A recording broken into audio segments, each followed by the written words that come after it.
Welcome to the Taking the Lead podcast, where we empower people to be unstoppable. I'm Christina Hepner with my co-hosts Leslie Hoskins and Timothy Cuneo. Timothy was telling us, we got a text the other day, he just got an award. A very big deal. Yes. Timothy, you have to tell us all about it. Well, the other night we were at our induction ceremony for our local Lions Club, inducting our new officers and stuff like that. And a new incoming district governor was there. And she goes, well, we got a special event here we've got to do. And I'm just sitting there, okay. And all of a sudden she starts talking about somebody. And I'm looking around and say, who's getting this award? And all of a sudden she calls me up and I'm going, what? And somebody nominated me in the state of Georgia for our convention. And I happened not to be at that convention because I was on the road for Leader Dog up in Baltimore for doing an event for a multi-district 22. And somebody had accepted it for me down there. And then they gave it to me the other night. And it's for all my work I've done for Leader Dog and the podcast and all the traveling and fundraising and all that stuff. And I got very emotional because I don't think I deserve it.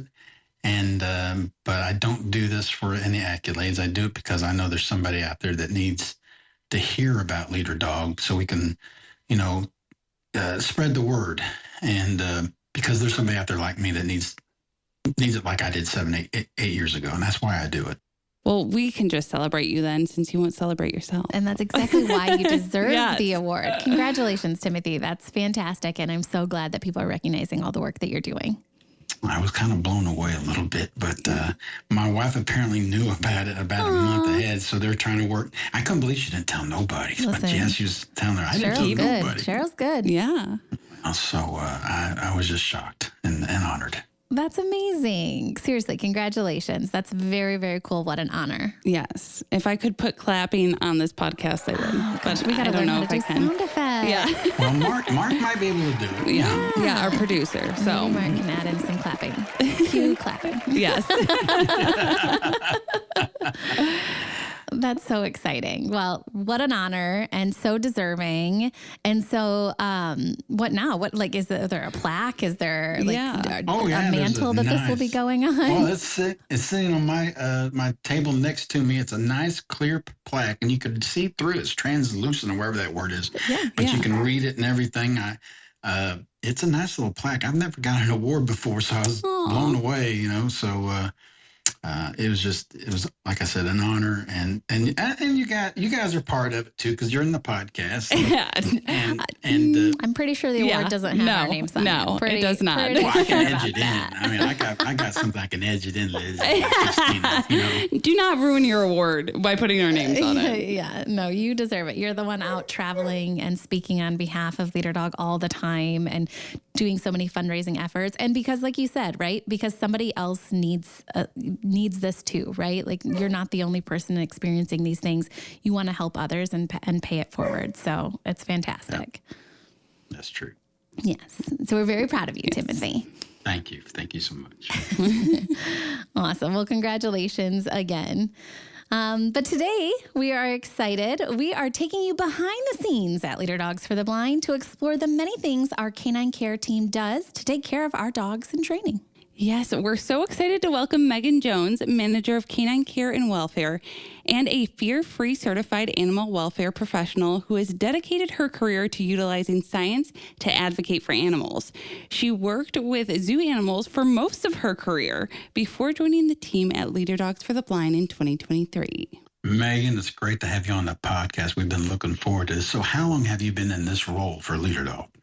Yeah, it's great to be here. I've been in my role for about 2 years now, and I love every second of it. Honestly, since the day I arrived here, it's a really special place. I'm honored to be a part of this community, and I'm honored to be asked to be on the podcast today. I'm really excited. So, Megan, you did most of your work with zoo animals. Now you're working with dogs. What was that transition like for you? Yeah, that's an interesting question I get asked a lot. I'll say with zoo animals, there was a bit of a challenge, right? Because when thinking about animal welfare, you really have to think about how each individual species you're working with really interprets the world. What do they need to be happy and fulfilled in their life? Um, and so going from a zoo where we're working with hundreds of species to working with dogs, you'd think would be an easy transition. We're Yeah. working with one species here. But what we'll get into a little bit later is that, even that we're working with just dogs, they are all individuals. If you're a dog owner, if you're a guide dog user, if you're a puppy raiser, you know that each dog has a unique personality and different needs. And it's really about kind of listening to the individual in front of you. And I think that'll be a reoccurring theme for us today. Yes, absolutely. I have to know because every time we have somebody, which there are so many people that work here at Leader Dog that have worked in zoos before, it's crazy. But I guess it's not like a big leap, right? Animal lovers are animal lovers. However, I always have to ask, like, what was the most interesting animal or species that you worked with? I remember Melissa Pletcher talked about, I can't even remember what the name of it was. It was like a spitting llama or something. Was it an alpaca? No, it was a weird, it was, anyways. So Megan, what is kind of like the most obscure animal or interesting animal you worked with? Oh, that is such a difficult question, Leslie. I know, and we didn't prompt you for this. Is unprompted. No, this I is have to totally know. unscripted here. Obscure. You mentioned the word obscure. I certainly have my favorites and my animals that I think are really interesting, but in terms of obscurity, I really enjoyed working with anteaters. Interesting. They're kind of an animal that's not brought up a lot, No. Yeah. but have really enjoyed some of their quirks. A lot of people might know that anteaters really love water. And so I've had the unique experience of filling up some bubble baths for anteaters to enjoy. I like to say I really have the best job ever, really trying to strive for what makes animals happy. Yeah. And for some anteaters in particular, it's bubble baths. So fun fact That is of the day. so funny. And human.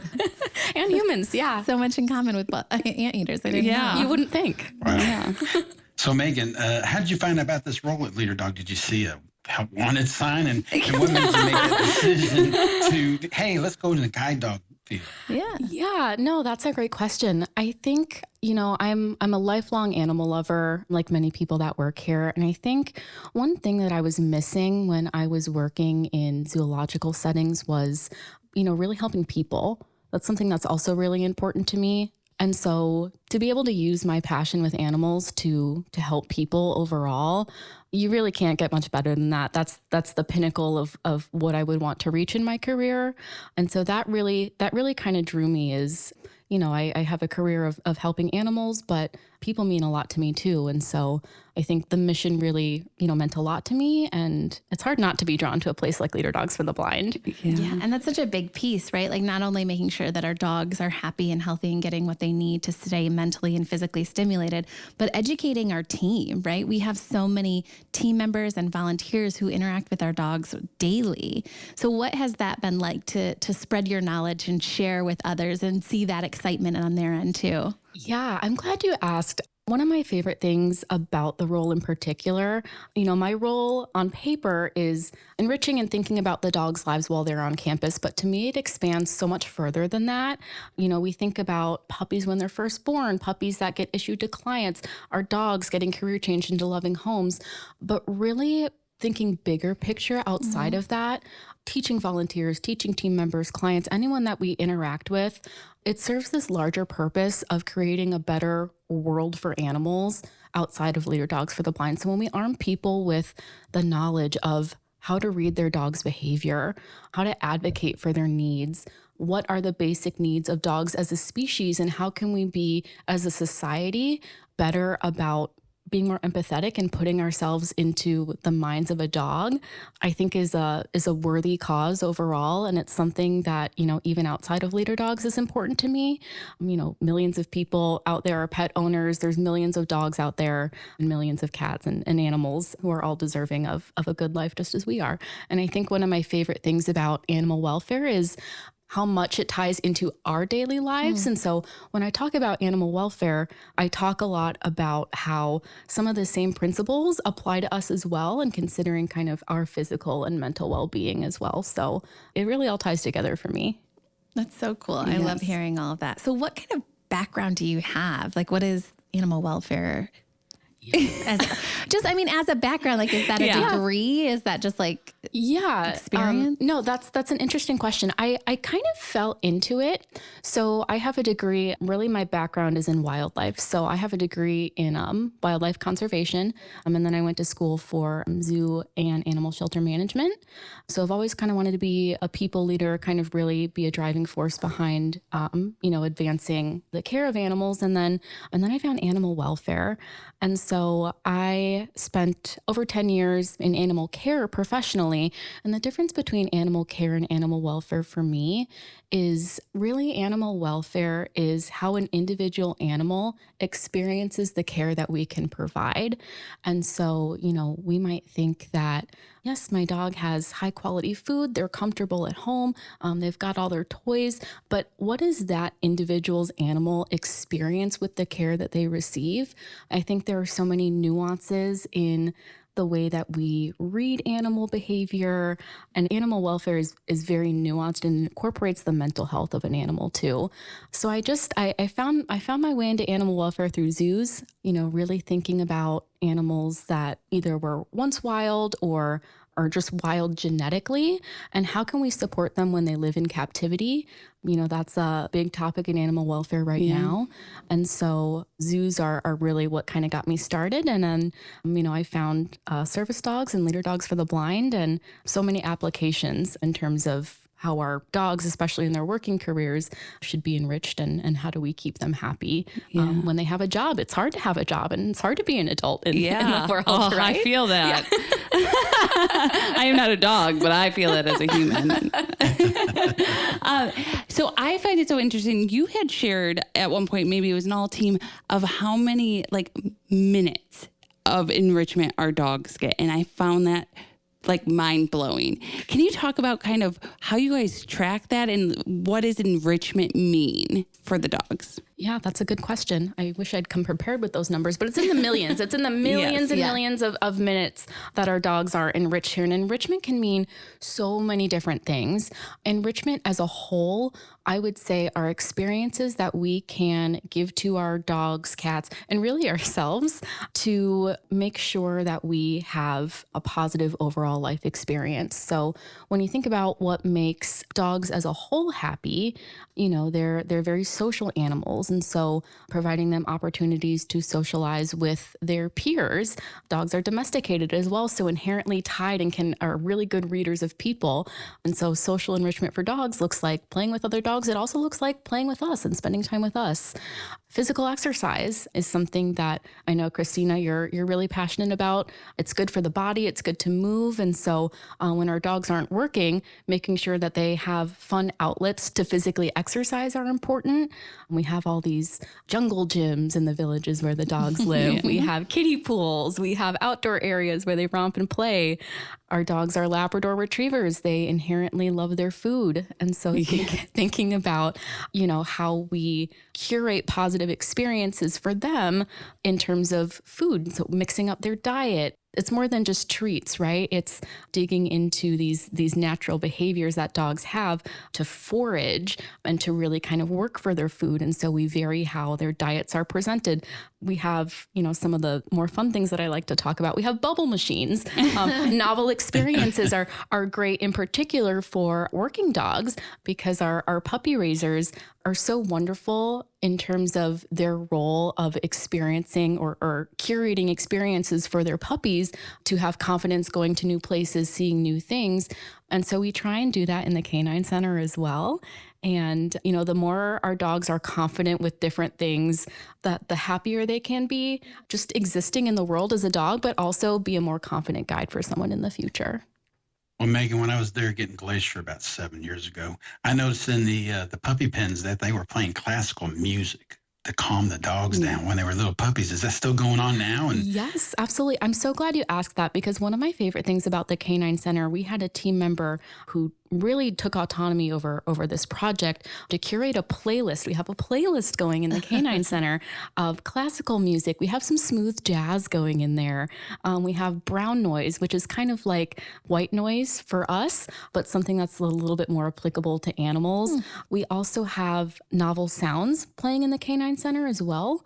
So occasionally you'll be talking to someone in the Canine Center and you'll hear spoons and forks clacking together, and you're like, Gotta spend more time over there. Yeah, or you'll hear like a lawnmower sound. It's not overpowering, but just in the distance, or you'll hear a crowd of people talking. You turn around, no, there's not a tour here, but we're kind of passively exposing our dogs to some of those sounds that they might hear over time in the Canine Center, coupled with your classical movement, your music, your smooth jazz, all that kind of stuff. Well, that is good to know, because if I'm ever over there and hear those things and think I'm going crazy, I'm not. Yeah, well, you could be. Just kidding. It's funny spending so much time there too. I have some of the smooth jazz songs memorized as well, and so it's pretty funny. And they're on a rotating basis too, so our dogs are not hearing the same things every day. But to kind of just how we would listen to music in our free times. There's lots of research out there that shows how beneficial it can be for both humans and animals. So I'm sure everybody over there has all their favorite songs picked out. I'm sure that they're like, yes, this is my jam. Absolutely. Yeah. I have been known to jam out to some of the music in the Canine Center on occasion. That is so funny. We need to have a playlist over here in the admin. Yeah. We're missing out with like a random lawnmower or weed blower. Absolutely. Yeah. Keep you on your toes. Right. We'll be recording the podcast and you'll just hear all these sounds in the background. So Megan, in your bio, we mentioned that you're fear-free certified. What does that mean, and what is it? Yeah. So being fear-free certified to me means making a personal and professional commitment to working with animals in a way that reduces fear, anxiety, and stress. So for example, although we as pet owners or guide dog users, as puppy raisers, always want to handle our animals with kindness and respect, there are also some things that a dog might encounter in their daily life. Nail trims are a big one that cause a lot of anxiety for dogs. And so when we notice our pets becoming anxious around some of the daily tasks that we have to do, really kind of going above and beyond to preserve a positive experience for them. When animals have negative experiences that compound over time, those experiences start psychologically kind of getting worse and worse. And so, we don't want our dogs to be uncomfortable and fearful of nail trims throughout their entire life, right? We want to put the effort in to make sure that they have a positive experience, that they have a trusting relationship with people to be able to do that. And really, it's about prioritizing the dog or the animal in front of you's comfort in that very moment. So it certainly means a lot to me. It certainly means a lot to the organization as well. We have people from our vet team, our puppy development team, our canine care and puppy care teams, our guide dog services teams. We have people all across the organization who are fear-free certified. And so really it just demonstrates to me the organization's commitment to making sure that our dogs are treated with respect and in a way that reduces any anxiety they might feel around some of those things. And what is that fear-free training like? Like, how big of a commitment is that to complete? Yeah, so it is a yearly cycle where you'll get recertified. Okay. And so, it is a big commitment. There's a lot of educational pieces associated with, but I think more importantly to me is putting it in practice, right? And so I think when you work with dogs and animals, you're always going to be presented with new challenges. Mm-hmm. And so I think part of it is really just committing to this continual problem solving to make sure that, if an animal gives you, a behavior or is stressed with a procedure that maybe you're not expecting, really taking some time to troubleshoot that and make them comfortable in the way that they need to be felt comfortable or made comfortable rather. So it's a yearly commitment, but really in the bigger picture scheme of things, it's really a lifelong commitment to advertise yourself as a fear-free professional and commit to, a way of handling animals that's, in the kindest way possible. And is that just specifically for dogs or is that for all No, animals? it's for all animals. Is it? And Okay. so, yeah, the principles can be used for wild animals. There's fear-free certification courses for horses, cats, livestock. But they also, I can't recommend the fear-free website enough because there are options for, even if certification is not something for you, they've got a website of resources that you can use to find local vet clinics. Let's say if you have a fearful dog, you can type in your zip code and look up fear-free certified vet clinics or vet grooming professionals near you. That way you can have really a kind of a consistent team for your dog of people who are going to handle your animal in a way where they're kind of leading that interaction and supporting them through that. So I can't recommend Fear-Free enough. It's something that means a lot to me. I take my personal pets to Fear-Free certified organizations, and I've been really happy with the way that we've been supported in that way. So That is awesome. I do really appreciate that about our organization, Leader Dog, that we continue to educate ourselves. We continue to seek, trainings and we never just get comfortable, right? Like everybody is constantly seeking more or trying to learn more or better the experience for both the humans and or the animals. And I think that's so great. And I'm so glad that you encourage that amongst your team because you have quite a few now team members who are all fear-free certified. yes, absolutely. The learning never stops. We'll never be comfortable. I feel like it's our ethical duty to always do better for the animals that are in our care. So I love your passion. I love hearing it, right? Because that's like the other side of the world here. I'm always the cane. They make fun of me because I'm all about the cane, right? But like you have the same exact passion we've for all the got our animals, niches, right? Right? And that's why we're successful, I like to think, at least in our different roles. yeah, absolutely. But really come together in this very unique organization. It's really cool. Absolutely. I think so too. So Megan, what happens? All right, let's say you've got a dog that has a fear of getting her nails trimmed. What is the process? How do you alleviate that? Yeah, again, it depends on the individual dog and what they need to be successful, right? So a lot of our dogs are food motivated. So that could be something as simple as smearing some peanut butter on the wall to work on while they're getting their nails trimmed. It could mean like doing one nail at a time and given treats as you do each nail. It could mean doing one nail per day, if that's the speed that they need you to go at. And so really, the concept of fear-free is just really listening to your dog and what they need in that moment. So I can't stress enough, having a good foundational knowledge of who your dog is as an individual is so important to be able to tell what they need. And I give my teams a lot of credit, right? Because I have a team of about 30 with over 100 dogs on campus. That's a lot of dogs to get to know, and they do a really fantastic job at it. And so getting to know a dog's likes and dislikes, where is that threshold for them to know where they're uncomfortable and where to stop is a huge piece. And so really, Timothy, it depends on the dog, but those are just a couple of methods that you can start using to make them a little bit more comfortable with the experience overall. Well, see, the place I've been taking Glacier, she gets her nails trimmed, but now they use that grinder thing. Yes, the And Dremel. she doesn't like the Dremel hardly. So it's been an ordeal for the past 2 episodes. So I'm trying to figure out my way to do something for her. Yeah, and that's something that you can consider too. So, the Dremel, you get those nice rounded nails, but some dogs are scared of the noise. Some dogs are uncomfortable with the sensation. So do you go back to clippers? Is that something that you request from your groomer? My dog personally, we have what's called a scratch board. So it's a piece of plywood with sandpaper over it that I've trained her to kind of scratch her own nails on. It's kind of like a dog nail file. Yeah. And that is what I call a transition from fear-free handling to something called cooperative care, where we use positive reinforcement training, where my dog is actually able to do her own nails. I am not holding her down. I'm not telling her to sit. I'm not telling her to do anything. I whip out the nail board and she is just scratching her nails on it. It's something that she enjoys and she's actually participating on her own time, because my dog too struggles with nail trims. And so we've found a way that works for us, and that's something that we both enjoy. That is wonderful. I have so many ideas now because I can't do my own dog's nails. Like if they go somewhere else and it's somebody else, they're great, but not with me. Yeah. I know I saw your eyes light up when I mentioned this. I was like, ooh. But it sounds like your team has to have so much patience as well, because you really have to get to know those dogs and be patient and, learning. It's like, I mean, it sounds like they each have like, 10 to 12 kids they got to learn. Yeah, essentially. no, absolutely. Absolutely. So one thing that we do for our dogs in the canine center, and I'm happy that you mentioned that, is our dogs are going through a lot of transition. That's just inherent in the work that we do, right? So, they spend a little over a year with a puppy raiser before they come back to my team. And then they, spend 4 months with our team going through formal guide training, and then they get issued to a client. And those are big transitions for dogs.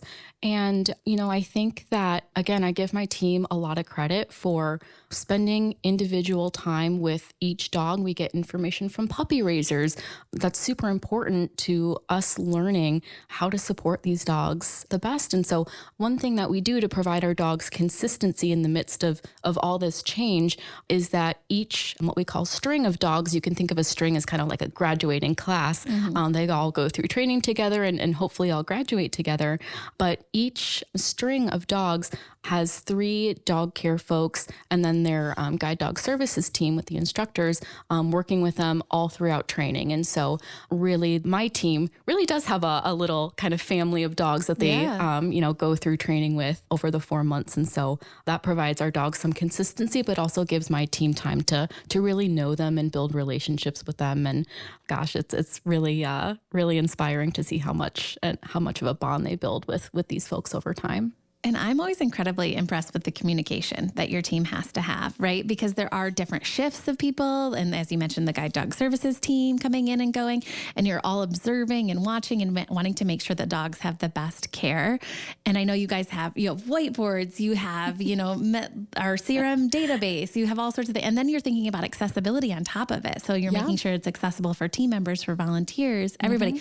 What is that like too? Because I know that's an ever-changing process of communication. Yeah, absolutely. I always say that working in canine care and puppy care at Leader Dogs for the Blind, it's not your average animal care job. So to your point, Leslie, there are so many stakeholders involved with even one individual dog on campus.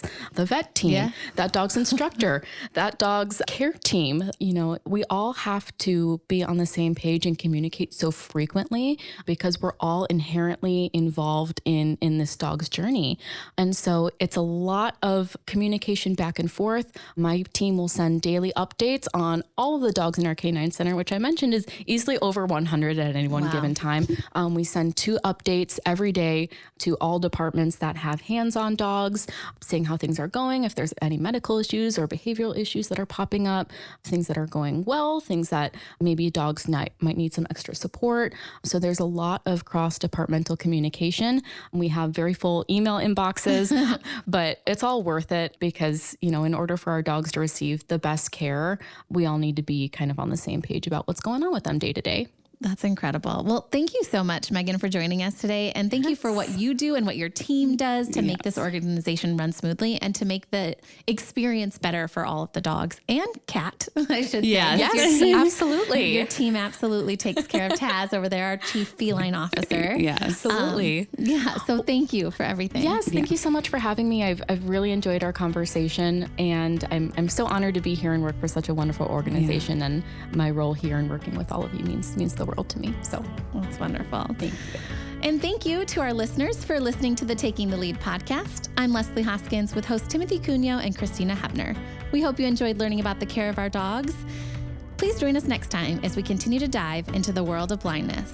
And if you'd like to learn more about applying to our free services at Leader Dog, you can head to leaderdog.org or call us at 888-777-5332. Don't forget, you can reach us at takingthelead@leaderdog.org with any questions or ideas. If you like today's podcast, make sure to hit subscribe and check us out wherever podcasts stream.